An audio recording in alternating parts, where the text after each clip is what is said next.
বন্ধুরা, সকাল থেকে সন্ধ্যা পর্যন্ত আমাদেরকে কত কিছু করতে হয় যার কোনো হিসেবই থাকে না। তো আজ আমি এই চা ছাঁকনি দিয়ে কাপড় সেলাই করার অদ্ভুত পদ্ধতি তোমাদের সঙ্গে শেয়ার করব। আর শুধু তাই নয়, প্রত্যেক দিনের কাজ সহজ করতে বেশ কিছু টিপস আমি নিয়ে এলাম, যেটা অবশ্যই তোমাদের পছন্দ হবে। আমি সুনিতা, আমার চ্যানেলে তোমাদের সকলকে স্বাগত জানাই। চলো তাহলে ভিডিওটি শুরু করা যাক। তো প্রথম টিপস হবে, টিপস বা আইডিয়া যাই বলো না কেন, এই রকম ধরনের খাপ নিয়ে। কারণ এই রকম ধরনের খাপগুলো শার্ট প্যান্ট কিংবা শাড়িতে আসতেই থাকে ঘরে, আর আমরা ফেলে দিই।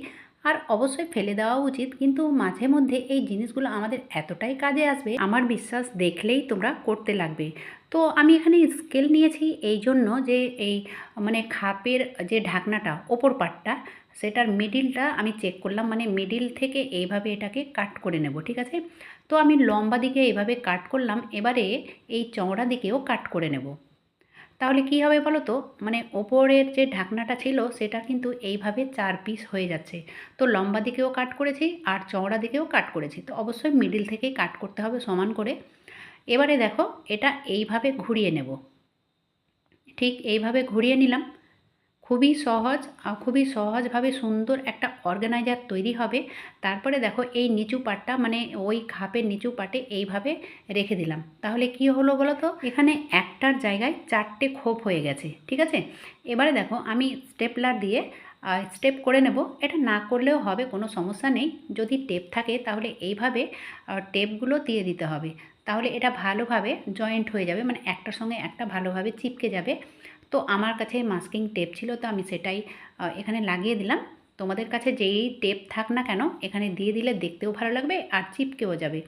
এবারে দেখো, এই যে আমাদের এই কাজের জিনিসগুলো, আমরা যখন আইডিয়া করতে বসি, বিশেষ করে আমরা ক্রিয়েটাররা যখন আইডিয়া করতে বসি, তখন কিন্তু অনেক জিনিসের প্রয়োজন হয়। তো এই জিনিসগুলো এক জায়গায় থাকলে হবে কি, যে আমাদেরকে খোঁজাখুঁজি করতে হবে না, এক জায়গায় পেয়ে যাব, এটা টানলেই কিন্তু জিনিসগুলো পেয়ে যাব। এবারে ব্যাপার হচ্ছে, এইভাবে এই খাপটাকে রাখবো কোথায়। কারণ এভাবে যদি খোলা রাখি তাহলে দেখতে কিন্তু ভালো লাগবে না, আর বাচ্চা কাচ্চা থাকলে তো ঠিক হবে না এভাবে খোলা রাখা।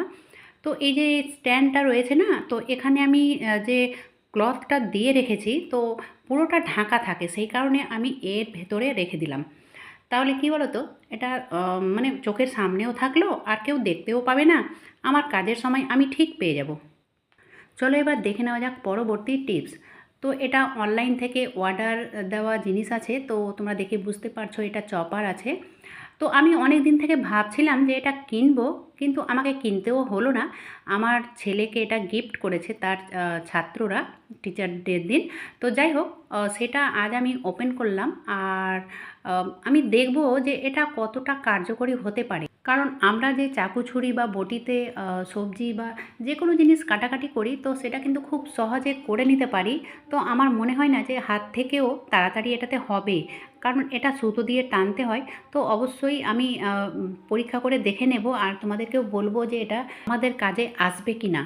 তো সর্বপ্রথমে আমি এটাকে ভালো করে ধুয়ে নিয়েছি। ধুয়ে নেওয়ার পরে এটা সেট করে দিলাম। এটা সেট করার কিছু নেই, এটা যেহেতু প্লাস্টিকের থাকে আর একটা ছোট দেখে নিচে একটা হুক থাকে, আর এইভাবে আমি লাগিয়ে দিলাম। লাগানোর পরে এই পেঁয়াজ আর টমেটোটাকে আমি চপ করব, ঠিক আছে। এবারে দেখো, পেঁয়াজটাকে আমি দিয়ে দিলাম আর এর ঢাকনাটাকে লাগিয়ে দেব। এবার চলো টান দিয়ে দেখি, সুতোটাকে তো টানতে হবে। তো প্রথমে এই ওপরে একটা হাত রাখতে হবে, চেপে ধরতে হবে, তারপরে এভাবে টান দিতে হবে। তো আমি ভেতরে দিয়েছি পেঁয়াজ, আর মোটামুটি 15 থেকে 20 বার টান দেবো আর কি। তো এখানে আমি 20 বার টান দিলাম। টান দেওয়ার পরে এটা খুলে দেখাচ্ছি তোমাদের কতটা চপিং হয়েছে, ঠিকঠাক হয়েছেও কি না। তো এই ব্লেডটাকে তুলে নিলাম, আর এতটুকুও ব্লেডে কোথাও লেগে নেই কিন্তু, ঠিক আছে। ব্লেডটা খুব সহজেই বেরিয়ে চলে এসছে ক্লিনভাবে। তো চলো এবার এটাকে ঢেলে দেখাচ্ছি কিভাবে এটা চপিং হয়েছে। তো বন্ধুরা, ভীষণই ভালো, এতটুকুও অসুবিধে হয় না, আর অল্প সময়ের মধ্যে তোমরা অনেকগুলো এই পেঁয়াজ চপিং করে নিতে পারো। যারা চাকু ছুরি বটিতে কাটতে হাত স্লো থাকে, তারা কিন্তু এইভাবে খুবই সহজে, খুবই অল্প সময়ে কিন্তু চপিং করে নিতে পারবে। চলো এবার টমেটোটা চপ করে দেখি এটা কি হচ্ছে। তো ঢাকনাটাকে আবার লাগিয়ে দিলাম। এবারে ব্যাপার হচ্ছে, মেন কথা হচ্ছে যদি লঙ্কা চপিং করা যেত তাহলে কিন্তু ভীষণই ভালো হতো। তো সেটাও আমি ট্রাই করে দেখব যে কী হচ্ছে। তো আগে প্রথমে এই টমেটোটাকে দেখে নিই কী হচ্ছে। কারণ টমেটো যখন আমরা চাকু ছুরি বটিতে কাটি তখন কিন্তু টমেটো থেকে এই রসগুলো আমাদের অনেকটা নষ্ট হয়, নিচে পড়ে যায়। আর এইভাবে করলে কিন্তু এতটুকু নষ্ট হবে না। তো ভীষণই ভালো হয়েছে বন্ধুরা, খুবই ভালো হয়েছে। তো চলো এটা আমি ঢেলে দেখাচ্ছি তোমাদের বাটিতে, খুব ভালো হয়েছে। তো সবথেকে মেন ব্যাপার হচ্ছে লঙ্কা। তো আমি এখানে লঙ্কাটাকেই চপিং করে দেখব। কারণ লঙ্কা যদি এটাতে হয়ে যায় তাহলে এর থেকে আর ভালো হতেই পারে না। কারণ এই গরমের দিনে লঙ্কা কাটতে গিয়ে হাতের ১২টা বেজে যায়। মানে হাত জ্বালা করে। যারা নতুন গৃহিণী তাদের তো অবশ্যই অসুবিধে হবে। তো তাদের জন্য কিন্তু ভীষণই ভালো হবে যদি লঙ্কা চপিং হয়ে যায় ভালোভাবে। কারণ আজকে আমি ফার্স্ট টাইম করছি। তো চলো লঙ্কাটাকে দিয়ে দিলাম। আর লঙ্কাগুলো কিন্তু অনেক বড় বড় মানে লম্বা লম্বা রয়েছে। তো এই যে টান দিচ্ছি, তো বন্ধুরা ৫-৭ বার টান দেওয়ার পরে কিন্তু এটা আটকে গেল। ঠিক আছে, মানে টানা যায় না আর কি। তো টানা যখন যাচ্ছে না তো অবশ্যই আমাকে খুলে দেখতে হবে। এই দেখো বন্ধুরা, লঙ্কাগুলো এই চপারে গিয়ে আটকে গেছে, মানে কাটা হচ্ছে না। তার মানে লঙ্কা মানে এত বড় বড় লঙ্কা চপিং করা যাবে না। তো অবশ্যই এটাকে আমি অর্ধেক করে নেব। যেহেতু এই লঙ্কাগুলো অনেক বড় বড় রয়েছে, সে কারণে আমার মতে অর্ধেক করলে কিন্তু হয়ে যাবে। আর এটা অর্ধেক করতে গেলে কিন্তু হাত জ্বালা করবে না। তো অবশ্যই যদি ছোট ছোট লঙ্কা থাকে সেক্ষেত্রে কিন্তু অর্ধেক করার কোনো প্রয়োজন হবে না। আর যেহেতু এটা লম্বা লম্বা ছিল সে কারণে আমি অর্ধেক করে নিলাম, নইলে কিন্তু হচ্ছিল না। তো আবারও দিয়ে দেখছি যে ব্যাপারটা কী। শুরু করে দিলাম টান দেওয়া। তো এবার আমার মনে হচ্ছে এটা কিন্তু হবে। কারণ এবার টান দিতে কোনো অসুবিধেও হচ্ছে না। আর আমার মনে হয় এবার চপিং হয়ে যাবে। তো বেশ আমি ১৫ থেকে ২০ বার টান দিলাম। তো আমার মনে হচ্ছে আরও দিতে হবে টান। তো যাই হোক, মোটামুটি ৩০ থেকে ৩৫ বার টান দিলাম লঙ্কার জন্য।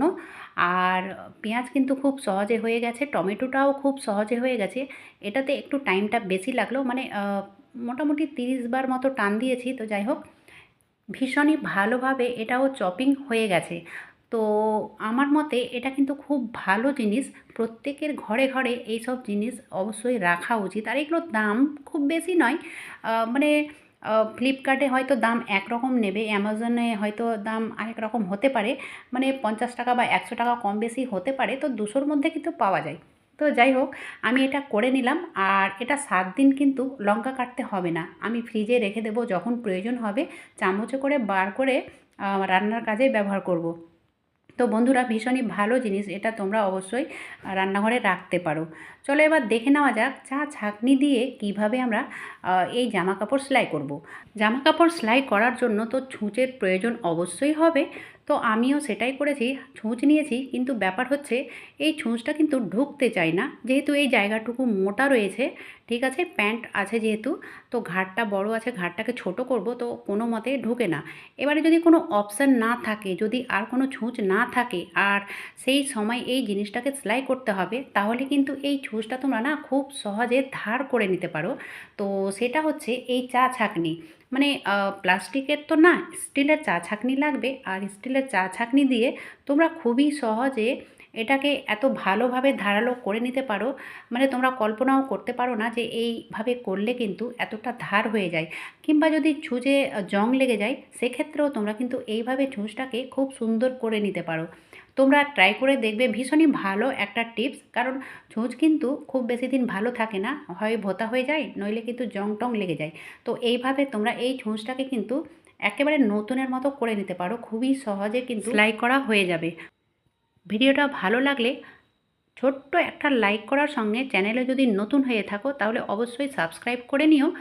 সাবস্ক্রাইব করে রাখলে আমার ভিডিওর নোটিফিকেশান সবার থেকে আগে পেয়ে যাবে। আজকের মতো এখানেই শেষ করলাম। এতক্ষণ আমার সঙ্গে আমার ভিডিও দেখার জন্য তোমাদের অসংখ্য ধন্যবাদ।